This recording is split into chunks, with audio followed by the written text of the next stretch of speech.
Hey, you want to build something like that? Aluminum plate, genuine high amperage outlet, a couple of test ports for my work desk, all DC power. Let's get over there. I'm going to show you from beginning to the end. You don't have to go with some cheap plastic stuff. All right, let's go. Hey everybody, I want to show you something that a lot of people don't know they can do, and they should. If you're doing anything off-grid whatsoever, power stations, DC batteries, solar power, wind power, you should learn more about your DC powered options. Now, I had done a previous video. I'm going to put a link right there.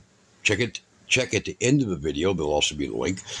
And it explained how to do what I'm going to show you here. So let's walk over there real quick, and I'll show it to you, and then we'll come back.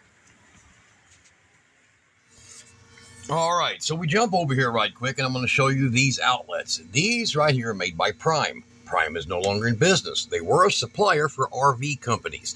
They build the only 20 amp RV outlets for the wall.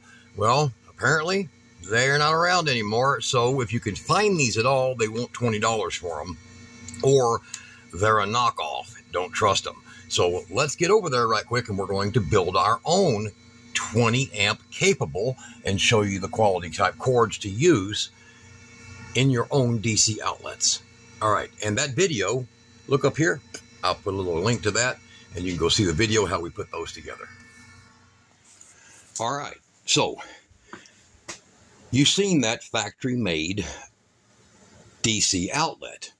Now, don't get confused. That's a power port.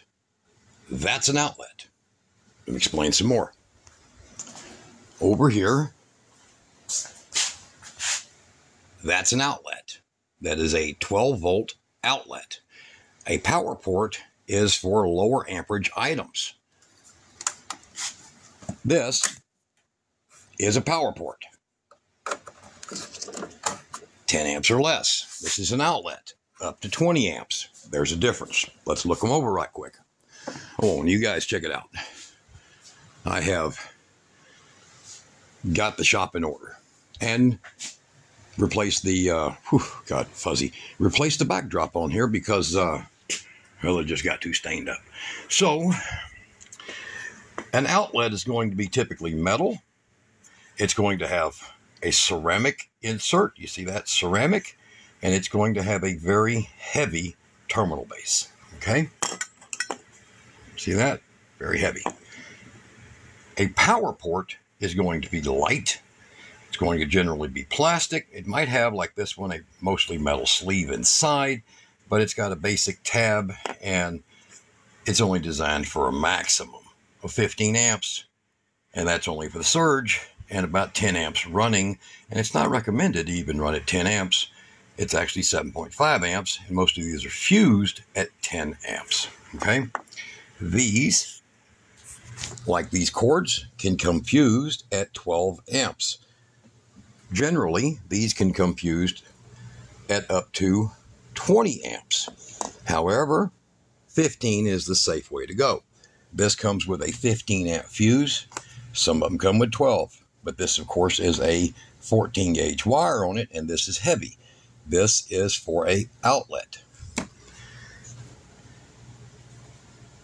This here, made for a power port, but it can work in an outlet also. It has a couple of little 18 gauge, good for about 3 amps a piece. Careful, don't burn your vehicle up using that.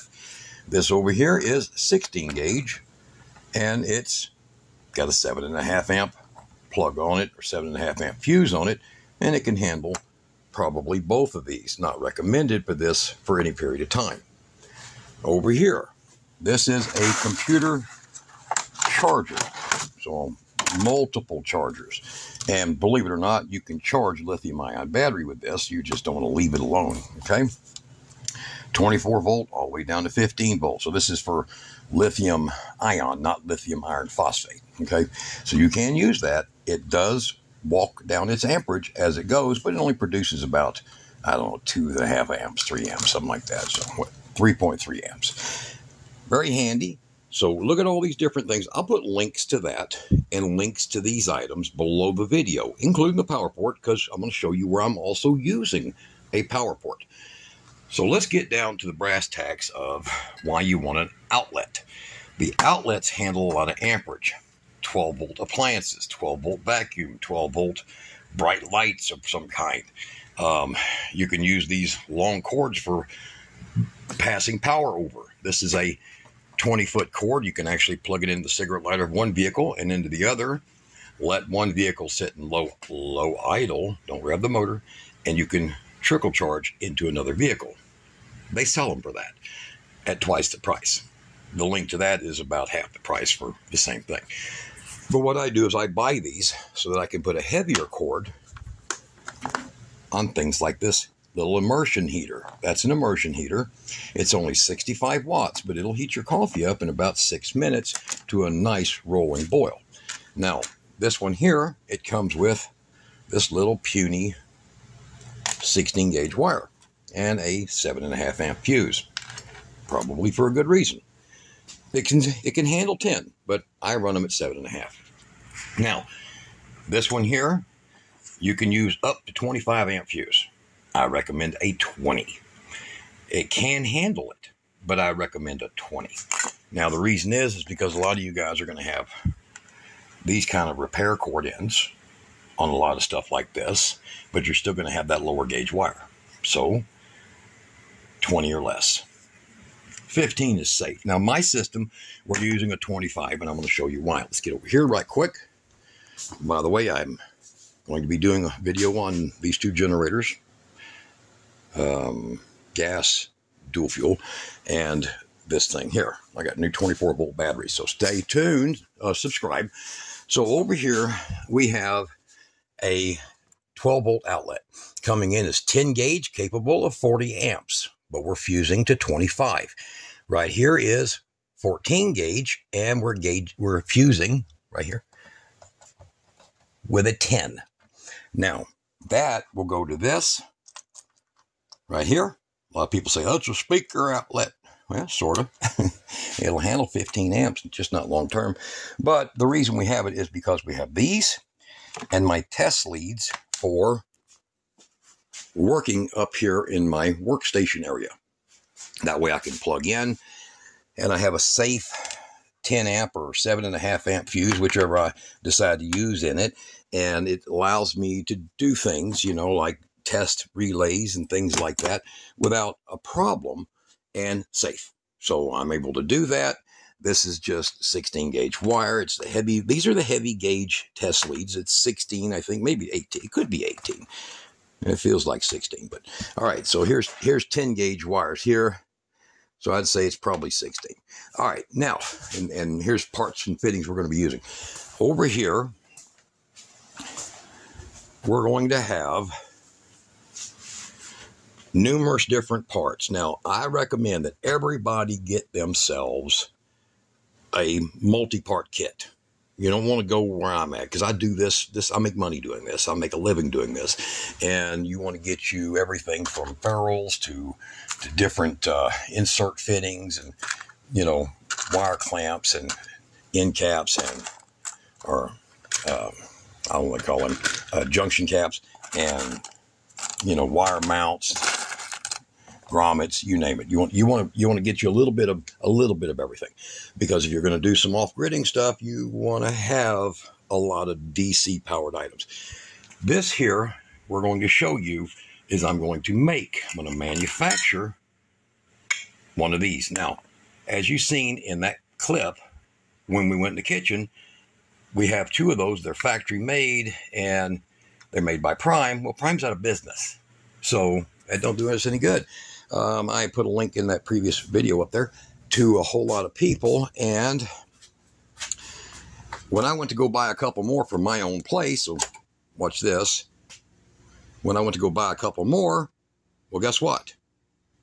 I didn't have any. And they're not even on back order. You see, they're not even on back order. This is one of those that is here. That's all DC lighting, by the way. You see that? This is one of those. old school style. So this is the kind that you had in Grandpa's 74 Chevrolet. Durable, tough, handles it, right? And I've got 120 coming out of here. I've got, these are 12 volt. So let's see here, up there in the shop, 12 at 12 volt lighting. And this one's 120 volt. And so you can shut all them off. And they're fused using these. Don't worry, look, I burned my hands up. Don't worry. Unless you have both legs out here, negative and positive, you're not going to get, you know, it's not going to happen. So I made this like this. It's my shop. I can do what I want to. Now for you, you might want to hide this behind a cabinet for these type of outlets. So over here is a power port. There's your power port. That is your low amperage. Okay. And I've got a little thing here for my USB doodads. All right. And of course, over here, we can turn on and off lights for things like this out here. So there we go. That's all DC lighting. See, it's all DC strips and little light doodads and all that kind of stuff. So, all right, get back over here. What I'm going to do is I'm going to show you how to install one of these and these plates. And this is an aluminum plate. Look below the video. You'll get the link to this and these parts, because you're not going to buy any more of these made by Prime. Okay? And if you do find them, they want $8 shipping and they're 19 bucks. I don't like that part. What I like is this part.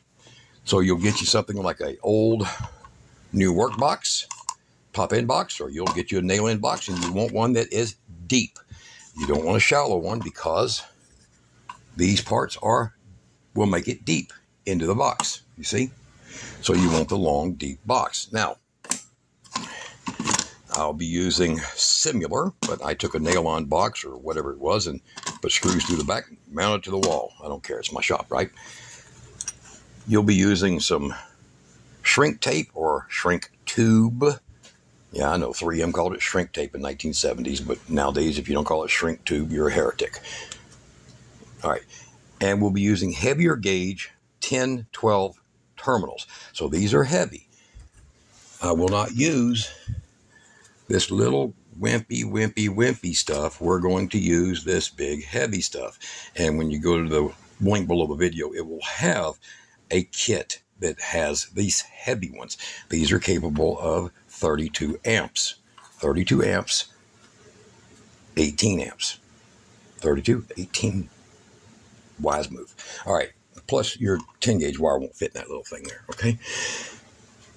I'm going to show you here how we drill through these in a really cool way. So I'm going to get over here. And what I've got is I've got some just the stuff comes into packages. Packing crap. Okay. And we're going to lay this down on the floor. And I'll get some more lights on in here, because I'm not blind. I just can't see well. And we will use tapered bits. Now, one of the things that we do is we use a small little jobber bit. This is an 1/8 inch used for rivets. It's a little jobber bit. So let me chuck that up. And because I'm going to want to make sure that I get these items where I want them, I want this down towards the bottom and my two little terminals up here at the top. Okay. So we're going to set that up for a mark. I'll take this and I'll put it right about there, so I'll know how far I'm going to be away from my bolts. And I'll make my mark. That looks just a little low. There we go. And we're going to use a taper bit in stages and steps, and we're going to drill that out. The first thing we're going to do is we're going to go ahead and have everybody make fun of the fact that I wear these shoes. I do in the shop, guys. I wear boots outside, but these in the shop. And we're going to use this. Now, the good thing about this foam is it won't let this metal. So this is another thing. You guys have got metal pieces. You're going to enlarge a hinge. You're going to do something with metal. You're going to lay a piece of metal down. You're going to drill it. Save this foam that comes in your packages now. Not only is it toxic for 2,000 years, it's actually useful to catch all the shavings as well as keep this from moving when you drill. You'll see that here in just a second. So we're going to make our pilot for that. And that right there is going to be really helpful when you start staging up your different tapered bits. Now, I stage them because using this fast on aluminum, unless it's a really good one, mine's pretty wore out, but using that will just rip the hell out of it, and I don't want to do that. So let's chuck up this bit here first. All right, so we're going to get that on there, and here we go. Now, toes back on. Now, I'm not putting much weight on there. I'm just controlling it, okay? And that way, now that I've got that one little hole started down there, it makes all of this, there we go, a lot easier.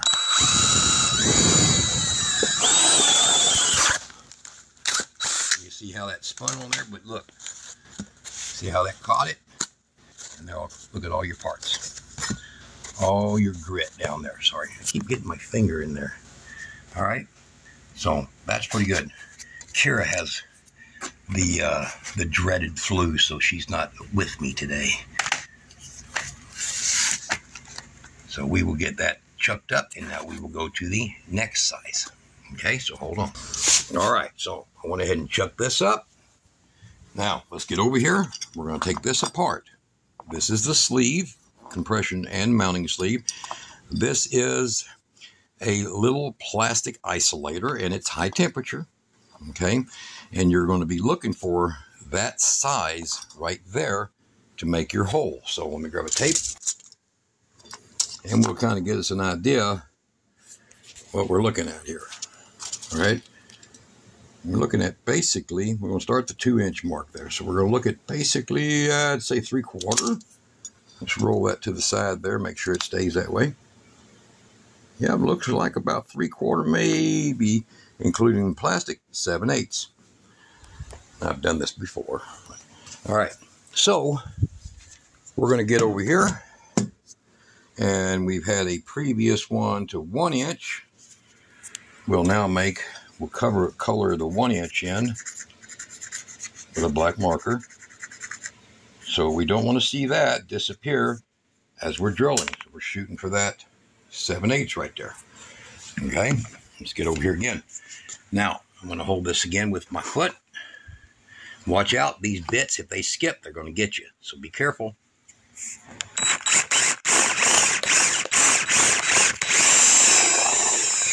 Hey, I'm doing all this one-handed, guys. Don't laugh. All right, so we got down to that size. Let's see how we fit. Looks pretty good so far. Hold on. Boom. And we have a perfect fit.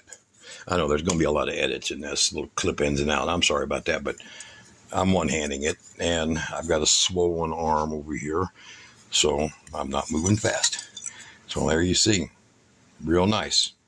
I got to clean them burrs up a little bit, and this is ready. Now, you're going to see it when I go over there to mount it, where I'm going to go ahead and include these two pieces right here. I'm going to be drilling the holes for these so that I can use these leads going into here to do my testing up here from my workstation area. Okay, so you don't have to do that with yours. It can be handy. You don't have to. And what we're going to do is we're going to drill the holes a little bit bigger.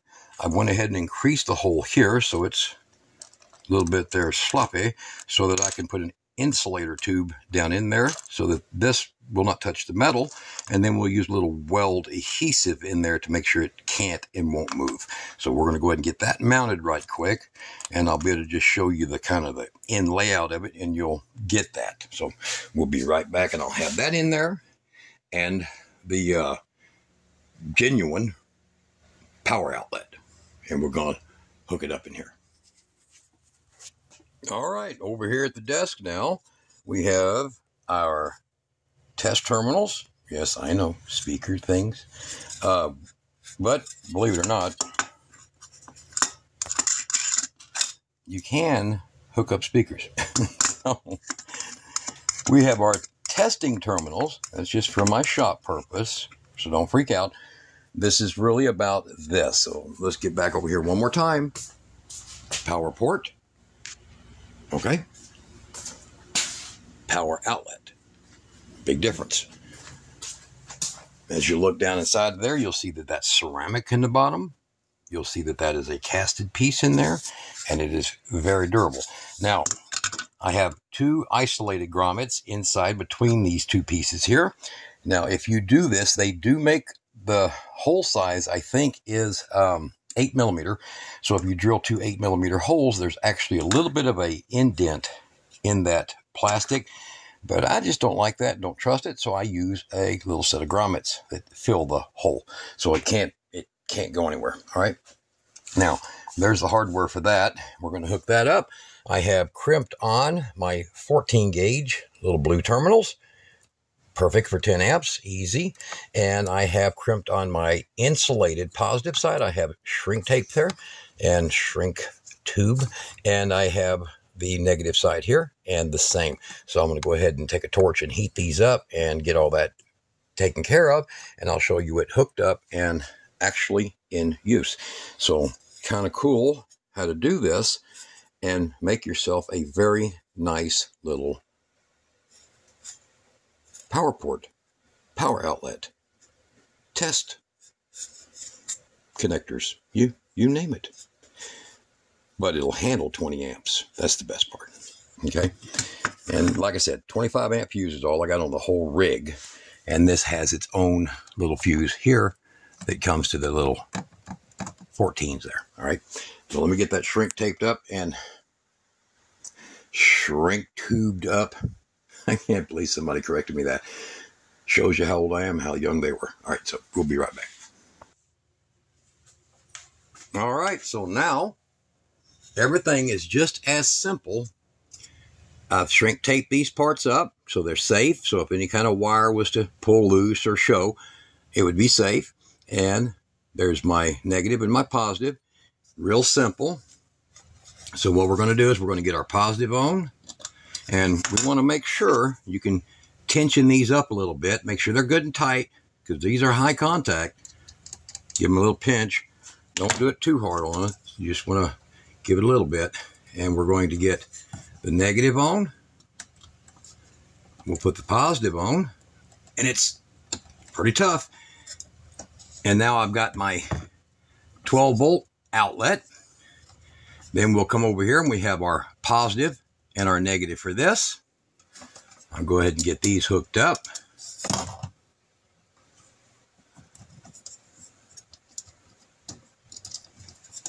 I'll run this a little bit high speed so it looks good.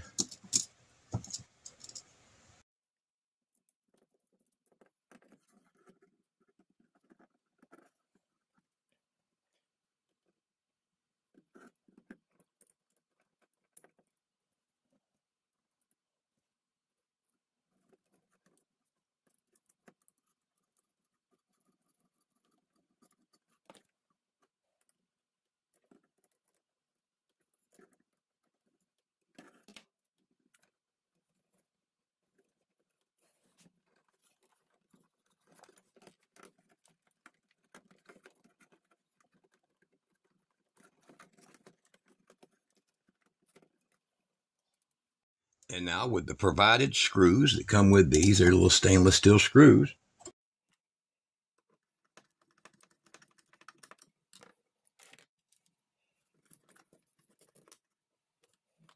And this is why you want a deep box.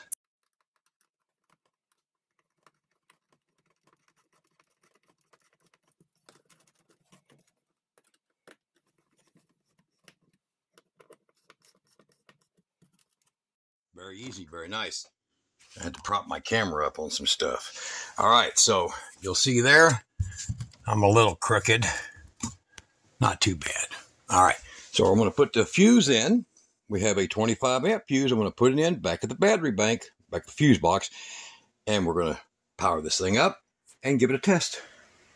All right, got the power back on, and that's the finished product. So you can look here, and you can see that this is a standard, or you can look here, and you can see that we have a cigarette lighter. Now, these do take a full 10 amps to run those. Well, 9. 9 amps. However, I can now run my test leads. Let me turn this here down so you can see in there better. Run my test leads here, so that when I'm working on things, I can use my power, which is currently sitting at 12.99 volts DC. Our whole system is off grid, so we're using a 12 volt system. Now, it's a huge 12 volt system.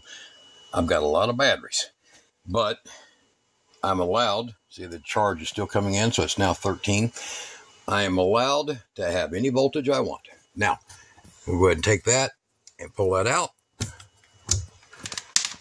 So there's my test, and let's check the cigarette lighter out. See how well that thing works.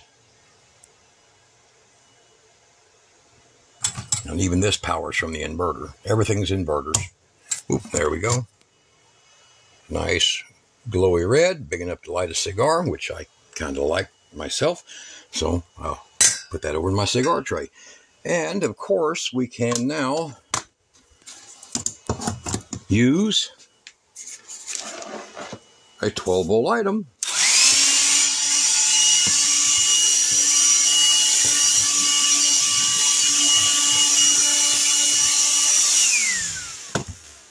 to clean up our mess. 12 volt refrigerators, 12 volt drills, 12 volt heaters. A lot of 12 volt stuff is out there. Cooktops, pans, you'll see it in that other video. Look at there. Kira bakes in a 12 volt baking pan. So you can do it. It's not hard. You just have to buy the right one. You have to buy the outlet, not the power port. Okay? Now you can use both like I do. But if you want high amperage, up to 20 amps, 15 recommended, go there. If you need 10 or less, go here. All right, guys. That was a long video. A lot of work. So, you learned something. Don't throw away that foam. It can come in handy. Start gathering your parts. Look below the video, and there'll be links to everything I'm using, including little water heaters, other things, a lot of 12 volt stuff. It's a whole page that I put together. So go look, and if you got laptops, invaluable. Keep that in my semi trucks. All right, guys, y'all be good.